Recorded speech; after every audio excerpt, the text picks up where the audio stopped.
What's up, everybody? I've got something exciting for you this week because my Bloodborne the Board Game Kickstarter just showed up. What you're looking at here is the contents of the Full Moon pledge, which, if I'm correct, includes everything from the Kickstarter.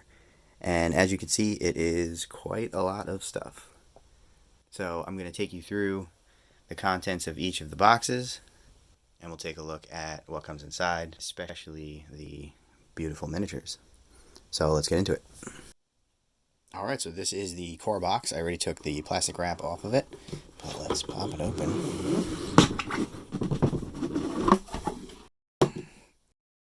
And see what we got here. Advertisements. This is the rulebook. We'll take a closer look at that in a sec. We've got cardboard, tokens for days.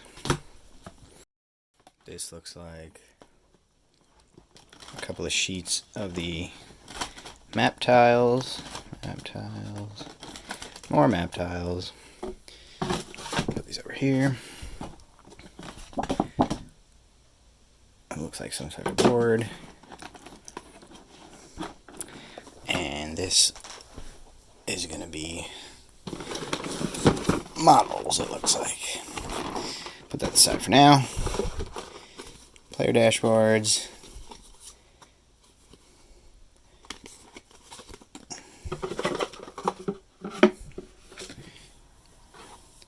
We can take a look at that. That's where you're going to put your equipment.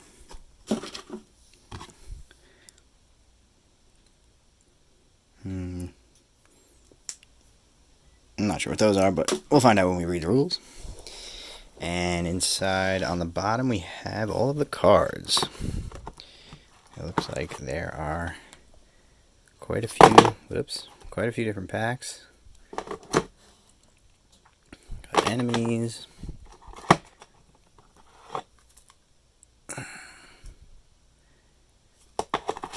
For the different locations. We'll pop those open in a bit. Enemy action cards. This looks like items, conditions. More items, and a reference sheet. That's definitely handy. I don't know if you can see that from the glare. Some enemy information. But let's get a look at the good stuff here. Inside the box, there's actually two different trays going on here.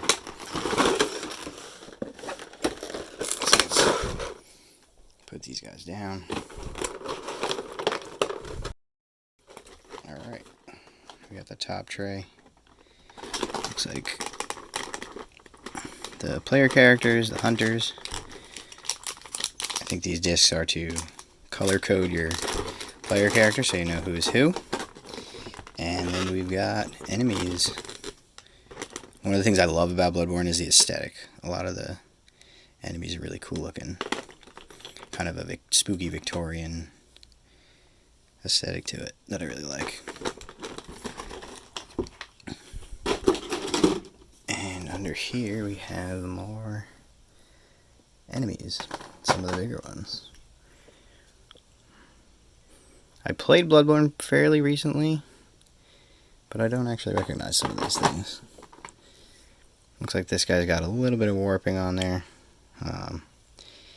The end of the axe there, but I'm sure some hot water will fix that up pretty easily. Some creepy crawlies.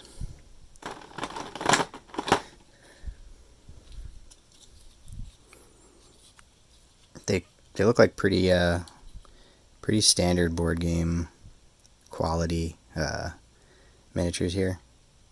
Nothing too fancy, but there's a pretty fair amount of detail in there. And they are like a soft plastic. They're flexible, which is kind of nice because they are less prone to being broken if you drop them.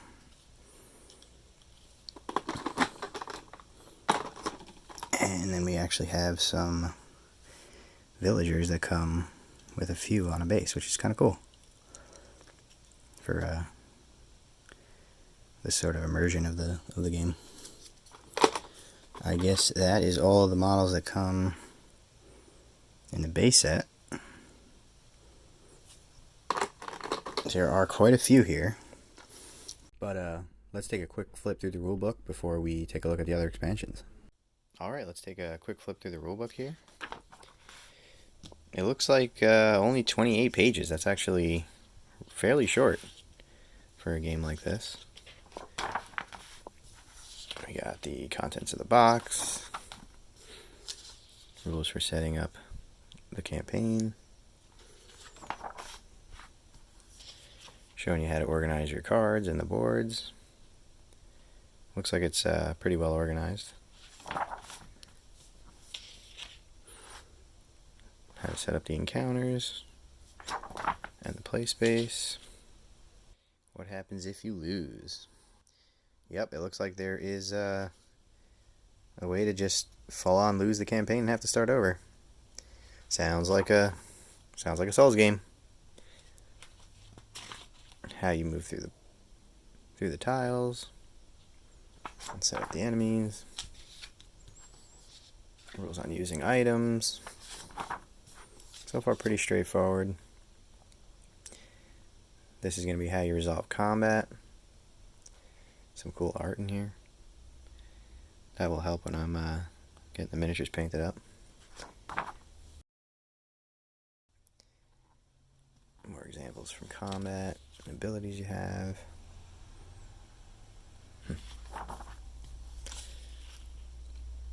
Looks like how to read the cards. And rules for the bosses, and then the Hunter's Dream, which I'm assuming is where you go in between fights to level up and get new items. Some additional rules. Making progress through the campaign. And a little glossary to look up keywords as well as some of the symbols. And that's it. I'm going to take a deeper dive through the rules in the next day or two. So if anybody is interested in a more detailed explanation of how to play the game, let me know, and maybe I'll make a quick video on that. But for now, let's check out the rest of the expansions. So something that I missed when I first went through it is on the other side of the box that contains the trays with the minis, it actually has a guide to which minis go in which places on the tray, which is really handy because it's a good way to store your models. But it might be hard to remember where they go. So this will tell you, kind of give you the name of the model and which tray they go in. So that's really cool. More companies should do this. Alright, next up we have the Chalice Dungeon expansion. Pop this open. This is going to be a very short version of the rulebook, probably just explains how to use the components from in here. We get some new dungeon tiles. Looks like several of them. Try not to let them fall out.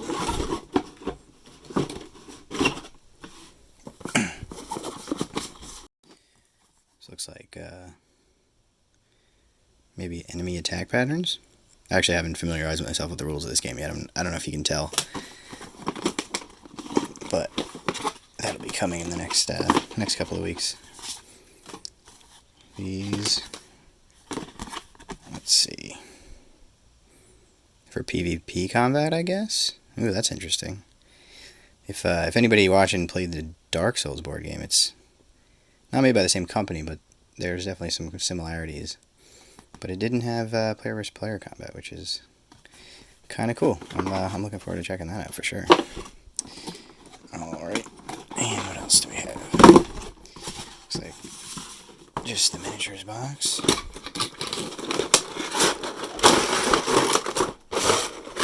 Let's see if this one has a guide. Oh, yep, it looks like this one also has the guide to which models go where, which is great.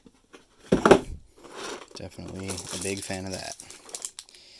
Some more enemy behavior cards. If you've never played a game like this, generally these types of cards will tell you how the enemies behave because you play cooperatively with your friends against the game. So their actions will be governed by what these cards say. Put these to the side for now. Alright, I believe these are the lighter colored models are player characters, so that's going to be a couple different options you have there for who you're going to play, and then we have a ton of new enemies. That's pretty cool. These guys are pretty small, but let's take a look at the scorpion. Very cool. Oh, and the doggos.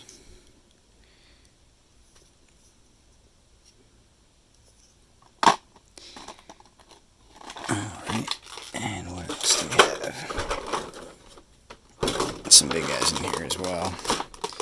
So here we have a... Oh, I remember fighting these in the game. They were scary. It's a pretty sizable model there. Let's see, I already forget how it went in there. There we go. Alright. I only did, I think, 2 Chalice dungeons when I play. I gotta get back to the video game so I can check out some of these enemies in the original form. Because I don't think I faced some of these guys. I don't remember him either. Little skeleton guy. They all look pretty cool, though. That's unsettling there.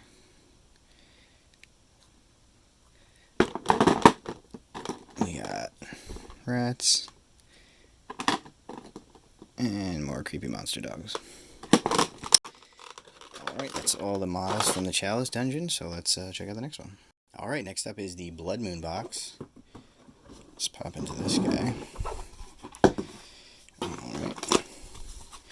Got more... I believe these are enemy boards. Blade of Mercy. Or maybe they're describing new weapons? Oh yeah, the Kirk hammer. That was definitely a weapon from the game. So maybe this is something you equip when you get a hold of a new weapon. And it gives you the characteristics. Alright, well. We'll learn more about that later. I'm here for the minis. More enemy behavior cards. And some more new items, it looks like. Hunter's pistol. Cool. I don't know about you guys, but this is what I'm here for. Check out the models. Let's look on the back again. Yep, we got our nice little guide. Love it. And let's take a look. Another one packed full of models. I gotta say, this is quite a few models for. I think everything we've looked at so far is included in the $100 pledge. So this is getting quite a lot of plastic for the base level pledge there. What do we have here? Alright. This has gotta be a boss. Again, I don't remember facing this in the game. I bet if I face it again, I would remember. Or if I saw the art. But we got some little spiders. Ooh, the legs on these guys are very thin and fragile. Ooh, and they're stuck in there pretty good. Be careful when you pull those out if you guys pick this up yourself. Because you can probably tear those legs up pretty easy. They are loose. Now I wonder, I'm seeing a lot of the lighter colored plastic here, and I'm wondering if this game does a similar thing to Dark Souls where when you have certain equipment, you can get a special mini to represent the equipment. Because I don't know if there's going to be... We've already seen 8 player characters. There's another 9 or so here. I can't imagine there's that many different player characters. So I wonder if those just represent different weapon loadouts. Over here it looks like we got some treasure chests. Pretty cool. Those are useful for a lot of different things. Let's see if I can get the focus to go. These are useful for a lot of different things. You can use these in RPGs, you can use these as terrain in war games, all kinds of cool stuff.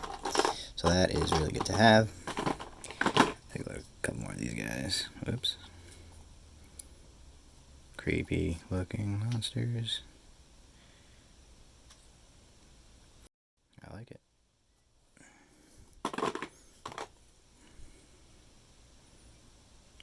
I remember fighting them. And villager holding some kind of spiky weapon. I don't know what that is. Pretty cool, though. It's not really that sharp, so that's good. You won't cut yourself on it. I've definitely cut myself on miniatures before. Alright, so the next one is going to be the last one from the base pledge level, and then we'll go on to the add-on stuff. And this one is Mergo's Loft, and I definitely recognize that art. That's beautiful. I really like that. I really like the art style from Bloodborne.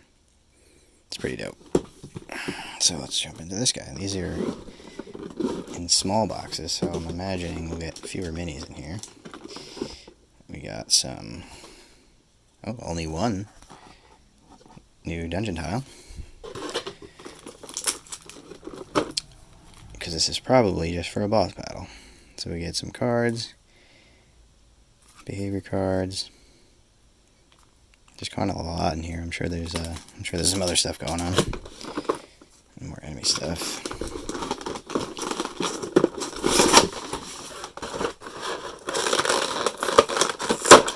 Alright, these guys are taped on the sides.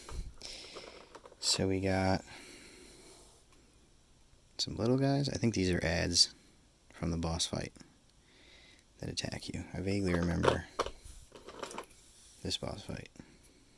I think she's the one that fills the area with like fog so that you can't see her, and then duplicates herself. It makes like phantom versions that you gotta try to figure out which one's the right one. And she's got all of the swords, just all of the swords. Interesting. I feel like the enemy in the game was bigger than this compared to the miniatures. I'll have to compare it and see if they're using a relative scale or if everything is actually sized appropriately. Not a big deal, but just interesting to check it out. Alright, let's start digging into the add-ons. Alright, next up we have the Forbidden Woods expansion. This is the first one that you only get if you back the Kickstarter and added additional extras to the pledge or went for the all-in pledge like I did. The Forbidden Woods was one of the cooler environments in the game, for sure. It is very hard to navigate, but some cool stuff. We got a whole bunch more tiles. That's good because the art will be different. Give you a little bit of variety in the terrain you're moving around on.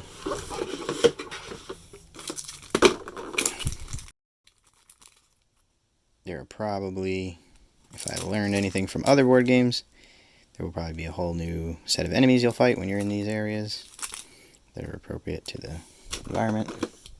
So there'll be a ton of cards, yep. 3 new packs of cards. All sorts of stuff. Forbidden Woods rules, yep. So some special rules for things you'll encounter here that you don't see in the base game. And this is probably about the boss. And the miniatures. Interestingly, this one and the last one did not have a guide for where to put them back, but I would imagine it'll be easy enough to figure out.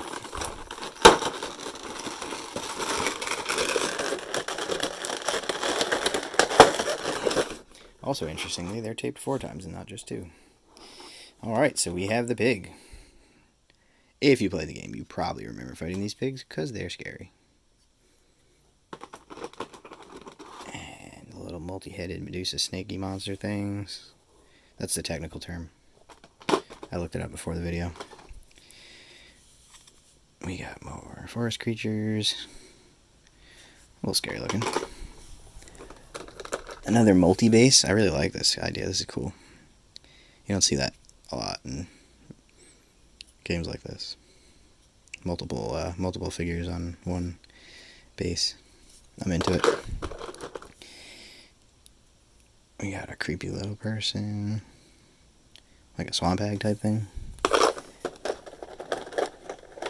And we got more snakehead. And somebody with a really cool hammer. I'm into it. I guess that's technically a maul, not a hammer. Alright, let's move on to the next one. Alright, let's take a look at the Forsaken Cainhurst Castle if memory serves, this is the castle that scares you if you get close to it. Maybe it was the enemies that scared you. I don't remember. I just remember being a pain to get to. So let's check it out. More dungeon tiles. Interiors this time. That's pretty cool. Library, corridor, hallway.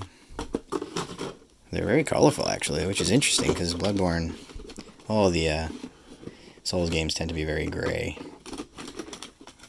But these are kind of bright and vibrant.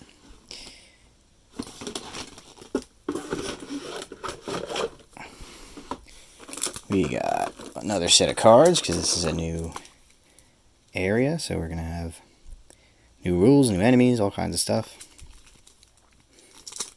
Enemy behavior. And the rules reference. Looks like this folds out. Or actually, this is cards in here, so let's take a look at this. See what we're working with.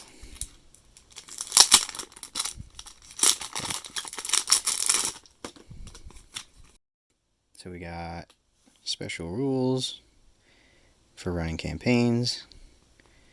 Bonus chapter.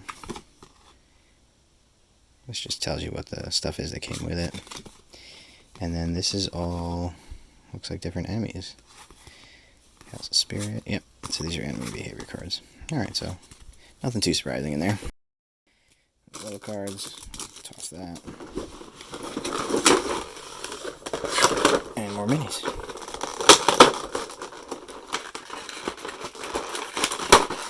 And more minis that are tightly packed. With lots of tape. Alright, let's see. That's unsettling. I don't think I like that. No, don't like that at all. I'm gonna put that away. Yeah. Also creepy, but not quite as bad as the other one.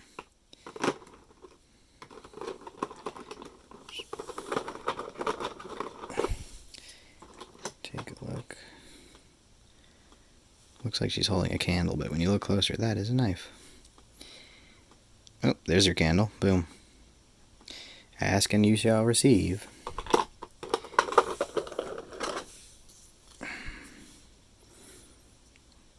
Nice big sword.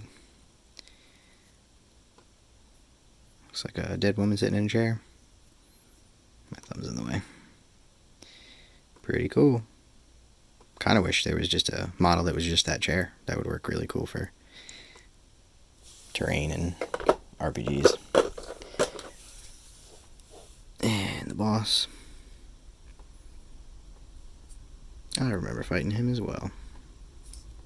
Alright, so this is the first one that comes with one of these little extra boxes here. Cainhurst Castle Extras. I suspect this is something that's probably Kickstarter exclusive, but let's see what we got. Interesting. Okay, it looks like it's an extra player character. Huh. Well, it'd be a shame to not have access to that. Some extra starter weapons probably, so that you can equip them. Oh, I'm not going to try to say that. That's not English. Yep. Nope. I'm not guessing. I'll make somebody mad if I say that. But, yeah, this looks like an extra player character. Let's pop the mini out and take a look at it.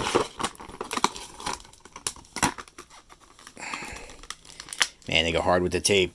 Oh, I'm going to need a knife. I'm going to have to cut this open.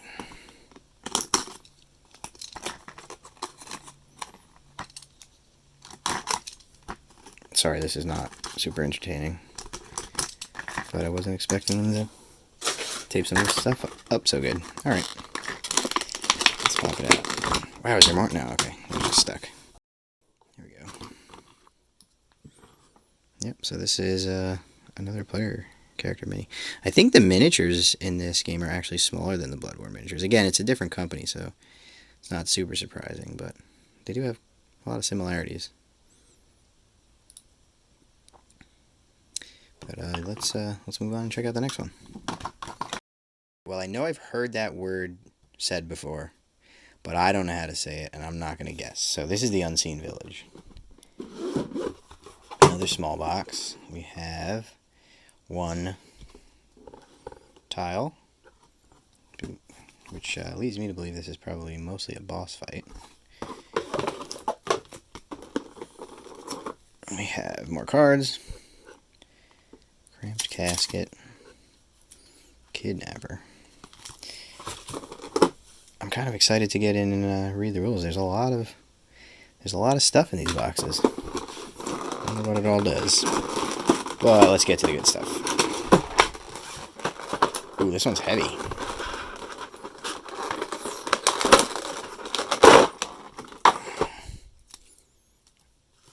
Get rid of that. And that is why it's heavy, because this is a solid chunk of plastic here. It's also pretty gross. There's enough skulls on this thing to make Games Workshop blush. Wow. Look at this. That's not true. Games Workshop would put more skulls on it. I lied. Some phantoms. Yeah, I remember these guys too. They were not fun to fight. I mean, they were fun to fight, but they were hard to fight. Not a ton of variety in this one. There's just 2 different types of models and then the big guy. So let's jump into the next one. Alright, the Upper Cathedral Ward. Another small box. We've got 1 tile. The Altar of Despair. It's charming. Let's spin it around here. Enemy cards. This one's got a big deck. We'll have to go over that later. Some more of the little guys. Special actions, maybe. And that might be the biggest model we've seen yet. Whoops. Breaking stuff. There it goes. We got some tentacle heads. That's what I'm going to call them.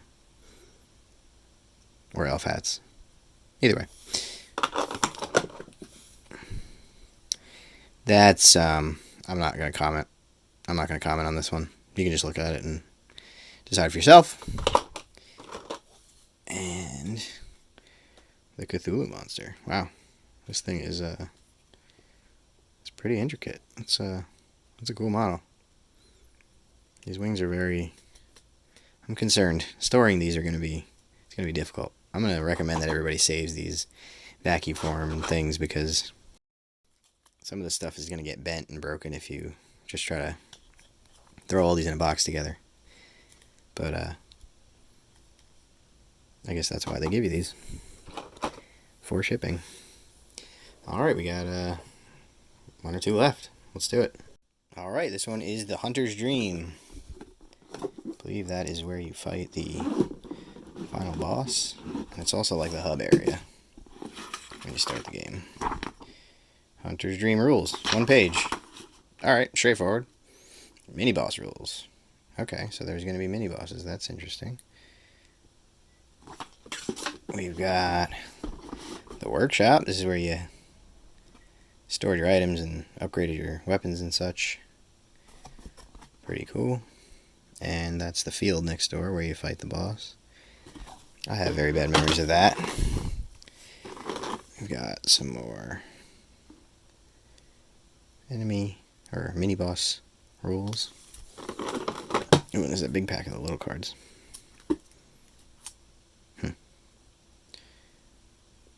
Interesting. And let's pop it open.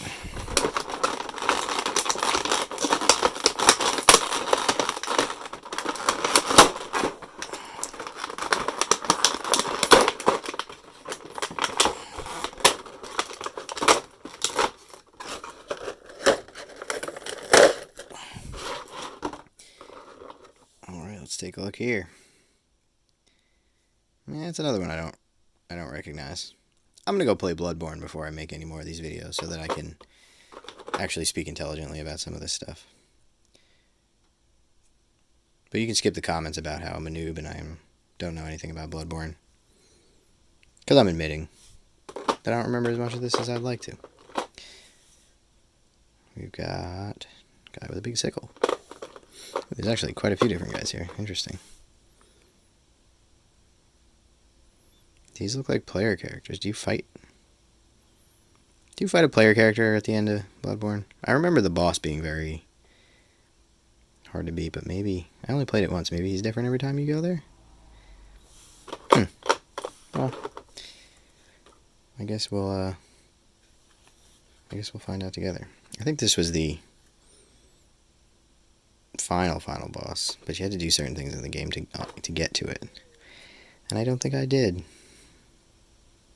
I guess I'll have to go give Bloodborne a run through. Alright, and this one also has a extras box, so let's get this open and see what we got.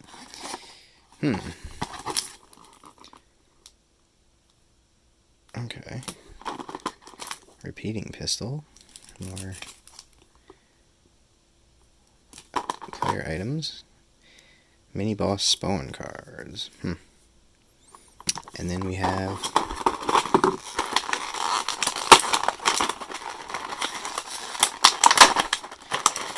a bunch of player character looking minis again. Pretty cool. There are a lot of these. We're looking at, between these and the bright colored ones, we're looking at probably 25 or 30. And you get quite a bit of variety. I like these guys. I will say they do have a fair bit of detail. These are kind of small,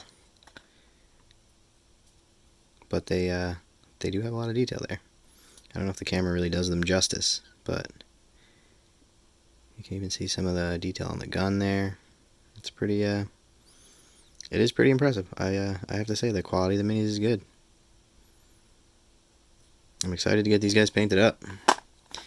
But let's get on to the last one here. Alright, and the last expansion, we got Byrgenwerth. This is like a really cool mansion that you find in the game. And I remember it led up to a boss that was a real pain. Yep, here it is. You jump off that little path at the end, and then you go to this boss that... It was a bad time. That's all I'm going to say. But I guess it wouldn't be a Souls game, right? If you don't have a bad time sometimes.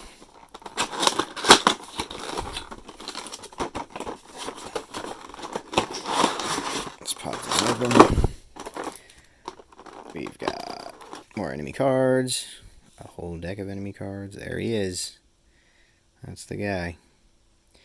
Rom the Vacuous Spider. That's a pretty great name for a boss. I'm not gonna lie. I'm into it.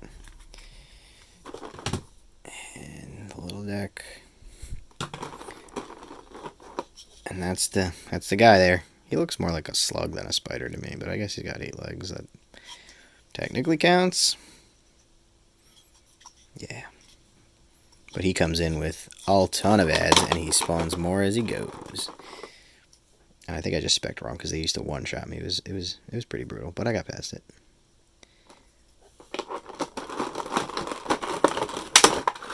We got 2 layers here. Let's see. Yeah, these were the enemies you fought outside the mansion, if I remember. It's kind of like creepy little wing tentacle things. Yeah, these are the guys that come in with the boss. Crab spider monsters. That's too many legs. Maybe the front ones don't count, but I'm counting 10 legs here, and that's not okay. That should be illegal or something. No, that's more than 10 legs. 2, 4, 6, 8, 10, 12. 12 legs. That's not a spider. False advertising. Ridiculous.